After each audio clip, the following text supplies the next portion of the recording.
How to activate EastWest credit card online.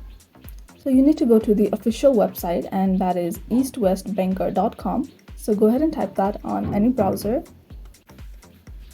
So once you're here, click on the menu option at the bottom right corner, and you can select which is your banking account, if it's a personal or business. So just tap on which one is for you. So it'll ask you to log in, and if you already have your username and password, go ahead and enter it.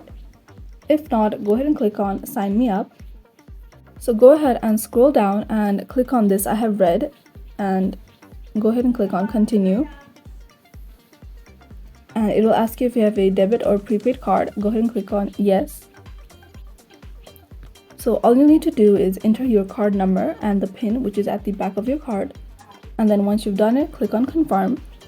And then it'll take you to the next page where you have to verify your identity and just fill in the information that it asks you, and then you'll be able to activate your EastWest credit card online.